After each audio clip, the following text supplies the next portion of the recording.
జగిత్యాల జిల్లా మల్యాల మండలంలోని ప్రముఖ పుణ్యక్షేత్రం కొండగట్టు శ్రీ ఆంజనేయ స్వామి వారిని సోమవారం కరీంనగర్ మాజీ ఎంపీ బోయినపల్లి వినోద్ కుమార్, మాజీ ఎమ్మెల్యే సుంకే రవిశంకర్తో కలిసి దర్శించుకున్నారు. ఈ సందర్భంగా ఆయనకు ఆలయ అధికారులు సంప్రదాయ పద్ధతిలో స్వాగతం పలికారు.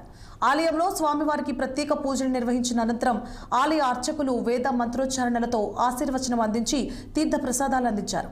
అనంతరం ఆయన మాట్లాడుతూ పవిత్రమైన కొండగట్టు ఆంజనేయ స్వామి ఆలయానికి అనేక మంది భక్తులు రావడం ఇలాంటి దేవాలయం భారతదేశంలో ఎక్కడా లేదని అన్నారు. ఇక కొండగట్టుకొచ్చే భక్తులకు అన్ని రకాల వసతులు కల్పించే బాధ్యత ప్రభుత్వానిదే అన్నారు. కేసీఆర్ నాయకత్వంలో 333 ఎకరాల భూమిని ఆలయానికి కేటాయించారని ఈ సందర్భంగా వివరించారు ఆయన. ఇక కొండగట్టుపైకి నీరు వరద కాలువ లిఫ్ట్ ఇరిగేషన్ ద్వారా గుట్ట కింద సంపు బ్యారేజ్ ఏర్పాటు చేసి ఎత్తిపోతల ద్వారా గుట్టపైకి నీరు తీసుకొచ్చే ఏర్పాటుకు పునాది వేశామన్నారు.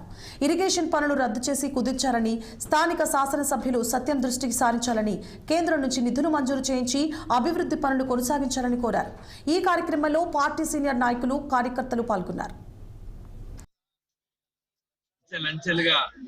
మరి ఈ కొండగట్టు దేవాలయం అంటే ఆంజనేయ స్వామి పేరిట ఒక దేవాలయంలో ఇంతమంది భక్తుల్ని ఆకర్షించే దేవాలయం నా దృష్టిలో భారతదేశంలో ఇక్కడ రామాలయాలే, వెంకటేశ్వర స్వామి దేవాలయాలే, శైవ క్షేత్రాలు ఉన్నాయి, అమ్మగారి దేవాలయాలు ఉన్నాయి.